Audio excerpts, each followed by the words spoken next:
এই জন্য আল্লাহ পাক রব্বুল আলামিন সময়ের শপথ খেয়ে কি বললেন? জগতের সব মানুষ ক্ষতিগ্রস্তের মধ্যে রয়েছে। নাউযুবিল্লাহি মিন যালিক। সকল মানুষ ক্ষতিগ্রস্তের মধ্যে।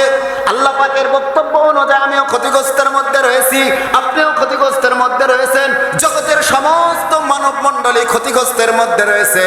তবে আল্লাহ পাক রব্বুল আলামিন বলেন, আমি আল্লাহ তাআলা 4টা মিশন ঘোষণা করব। সুবহানাল্লাহ বলেন, এই আওয়াজ দিয়ে বলেন না সুবহানাল্লাহ। আল্লাহ পাক বলেন, আমি আল্লাহ তাআলা 4টা মিশন ঘোষণা করব। এই 4টা মিশনের আওতায় যারা থাকবে তারা দীর্ঘকালের জন্য সফল সফল সফল। সুবহানাল্লাহ। তাহলে আল্লাহ পাক রব্বুল আলামিন শপথ করে বললেন, কি বলেন? যে সবাই ক্ষতিগ্রস্তের মধ্যে আছি আমরা। তবে 4টা মিশন আল্লাহ পাক বলেছেন এরপরের বক্তব্যে, যে 4টা মিশনের মাঝে যারা থাকবে, 4টা গুণ, 4টা সিফাত, 4টা বৈশিষ্ট্য যেই মানুষগুলোর মধ্যে পাওয়া যাবে, সেই মানুষগুলো তারা কখনো ক্ষতিগ্রস্ত হবে না। সুবহানাল্লাহ।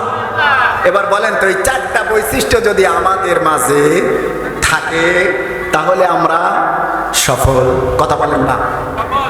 কথা কি বুঝতেছেন আমার? সূরা আসর, এই একটা সূরা যে আমার জীবনের সকল দিক আর ব্যর্থতার দিক আজকে একদম খোলাসা করে দেবে ইনশাআল্লাহ, স্পষ্ট করে দিবে। আজকের দিনে কে সফল আর কে ব্যর্থ এটা আজকে প্রকাশ করে দিবে, প্রকাশ্য করে দিবে আপনাকে। আপনি ব্যক্তি হিসাবে আপনার পরিচিতিটুকু ইনশাআল্লাহ আল্লাহর কালামের 103 নম্বর সূরা দিয়ে দিবে ইনশাআল্লাহ। নিতে পারবেন তো ইনশাআল্লাহ? কথা বলেন, পারবেন তো ইনশাআল্লাহ?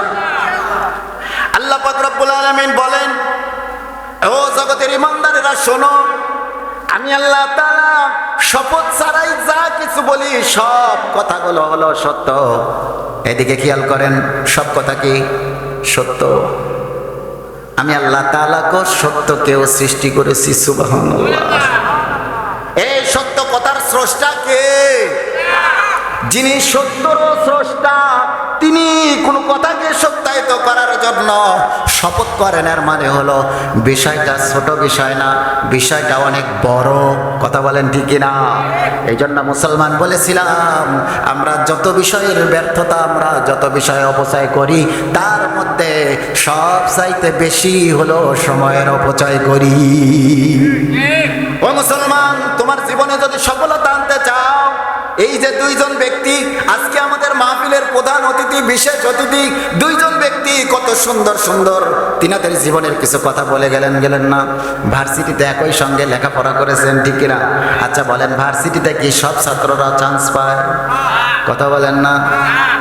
যে সমস্ত ছেলেমেয়েরা হাই স্কুল জীবনে, কলেজ জীবনে টোটো কোম্পানির ম্যানেজার, এরা বুঝি ভার্সিটিতে চান্স পাবে? কথা বলেন না?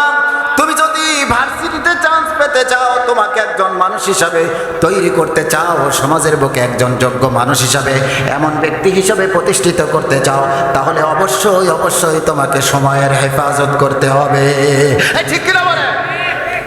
এই জন্য বলেন, আমার আপনার সন্তান আজকে মোবাইলের পিছনে পড়ছে না? কথা বলে না? মোবাইলে কি হয়? রাত 2টার পরে কম্বলের নিচে, ঘরেও কেউ নাই, বিছানাতেও কেউ নাই। আল্লাহর ওলি যুবক মোবাইলটা নিয়ে কম্বলের নিচে গিয়ে কি করে? ওয়াজ শুনে। কথা বলেন না? কোরআনের তাফসীর শুনে। কি করে? আপনি বুঝেন না? কথা বলেন না? আল্লাহ পাক রব্বুল আলামিনের প্রিয় হাবিব বলেছেন, রাতের ঘুম হলো প্রতিটি মানব দেহের জন্য বিশাল গুরুত্বপূর্ণ রাখে, ঠিক কিনা? রাত্রি যদি জাগরণ করেন বেশি, ফজরের নামাজ যদি জামাতে না পড়েন, দেখবেন সকালবেলা মনে হয় মাতলামি ভাব আসতেছে। কথা বলেন না? সারাদিন যদি আপনি বিছানায় থাকেন, রাত 10টা থেকে যদি 2টা পর্যন্ত বিছানায় না থাকেন, অথবা 10টা থেকে 12টা পর্যন্ত বিছানায় না থাকেন, ঘুমিয়ে না থাকেন, পরের দিন সারাদিন ঘুমানোর পরেও আপনার শরীরের ঘাটতি পূরণ হবে না। আরে বেটা, ঘুমাই রাত 4টার সময় আর উঠে হলো 10টার সময়, শরীর কিছু থাকে? এই কথা বলেন না? হঠাৎ করে গাড়ির কাছে স্টক করেছে, হার্ট অ্যাটাক করেছে, এই রোগগুলো কোথায় থেকে আসতেছে? আসমান থেকে নাজিল হচ্ছে। কথা বলেন না কেন? আপনার দেহের জন্য যেই পুষ্টি আল্লাহ পাক ঘুমের মাধ্যমে দান করেছেন, যেই নিয়ামত আল্লাহ পাক দান করেছেন মুসলমান, কত মানুষ আছে এসির মধ্যে শুয়ে তারপরেও তার ঘুম হয় না, 5টা ঘুমের ট্যাবলেট খাওয়ার পরেও তার ঘুম হয় না, ঠিক কিনা? কিন্তু আল্লাহ পাক এত বড় একটা শ্রেষ্ঠ নিয়ামত আপনাকে দান করার পরেও আপনার গুরুত্ব আসে না, রাত্রে জাগরণ করে করে সময়ের অপচয় করেন। অবশ্যই ময়দানে মাশরে আপনাকে আল্লাহর আদালতে সময়ের হিসাব দিতে হবে।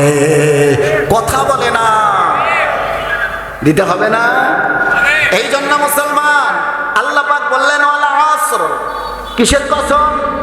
যুগের কসম, শপথ সময়ের। কথা বলেন না? আবার আরেক ব্যাখ্যায় মুফাসসিরিন ইকরাম বলেছেন এটা হতে পারে সময় হলো আসরের রক্ত। কিসের রক্ত? কথা বলেন না? বলেন দেখি, অন্যান্য অক্তের চাইতে কিন্তু আসরের রক্তটা খুবই কম। কথা বলে না? আসরের নামাজ হয়ে গেল মানে সূর্য কি তাড়াতাড়ি ডুবে যায়, ঠিক কিনা? কেমন যেন আল্লাহ পাক রব্বুল আলামিন এই আসরের সময়ের শপথ করে বলেন, ও জগতের ইমানদারেরা শোনো, আমি আল্লাহ তাআলা এই আসরের শপথ এই জন্য করলাম, তার মানে আমি বুঝাইতে চাই বান্দারা, আসরের নামাজ পড়ার পরে যেমন সূর্য ডুবতে বেশি সময় থাকে না। কথা বলেন? হঠাৎ করে বাজারে এসেছেন, চাষতলে বসে একটা চায়ের টান দিতে না দিতে মসজিদের মিনারায় আজান, আরে কেবল নামাজ পড়ে এসে বসতে বসতে আজান দিয়ে দিলে এরকম হয় না? কথা বলেন না? এমনটাও হয়। আল্লাহ পাক কেমন যেন বোঝাচ্ছেন, ও জগৎবাসী শোনো, আমি আল্লাহ তাআলা বোঝাতে চাই, তুমি যে সময়ের অপচয় করতেছো, তুমি জানো না রে বান্দা, মুহূর্তের মধ্যে কখন জানি তোমার জীবনের বাতিটা নিভে যাবে, তোমার সূর্যটা ডুবে যাবে, তুমি বুঝতেও পারবে না কিভাবে তুমি কবরের বাসিন্দা হয়ে যাবা। কথা বলেন না?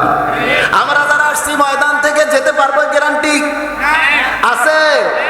তাহলে তুমি মেলায় গিয়ে আড্ডা পিটো, তুমি মেলা থেকে যদি ঘুরতে না পারো, ওখানে যদি মারা যাও, তোমার সঙ্গী হবে কে?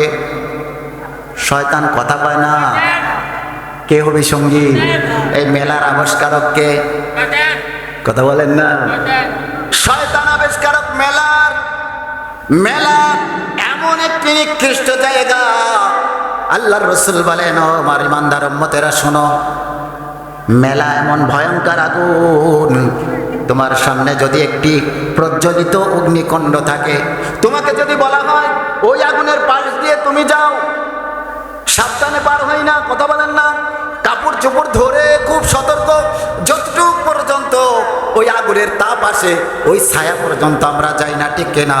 আমার রাসূল বলেন, ও আমার উম্মতেরা, মেলা হলো প্রজ্বলিত আগুনের মতো, মেলা হলো জাহান্নামের প্রজ্বলিত আগুন। সুতরাং সেই সাইড দিয়ে যদি তোমাকে পার হতে হয়, খুব সতর্ক অবস্থায় খুব দ্রুত পার হয়ে যাও, কারণ হলো মেলার মধ্যে শয়তানের আড্ডাখানা, মুহূর্তের মধ্যে রব্বুল আলামিন আসমান থেকে গজব দিতে পারে। তুমি যত বড় আল্লাহওয়ালা হও না কেন, এই এলাকায় যদি নাফরমানির কারণে গজব আসে, তুমি আল্লাহওয়ালা একা তুমি গজব থেকে বাঁচতে পারবা না, ঠিক কিনা বলে? এই জন্য মুসলমান, আল্লাহ পাক রব্বুল আলামিন আমাদেরকে এই যে একটা সূরা নাজিল করে, সূরার প্রথম শব্দটুকু এমন একটা শব্দ এনেছেন, সময়, যুগের কসম খেয়েছেন, অথবা যদি ওয়াক্ত আসরের সময়ের কসম খান, এরপরে আল্লাহ পাক কি বোঝাতে চাচ্ছেন? যে কোনো মুহূর্তে তোমার জীবনের বাতি নিভে যেতে রব্বুল আলামিন বোঝাতে চান, বান্দারা তোমার এই স্বল্প হায়াত, আল্লাহ পাক রব্বুল আলামিন বলেন 50,000 সানা, হাসরের ময়দান 50,000 বৎসর সমান। কত বৎসর? 50,000 বৎসর সমান একদিন। কয়দিন? একদিন। 50,000 বৎসর সমান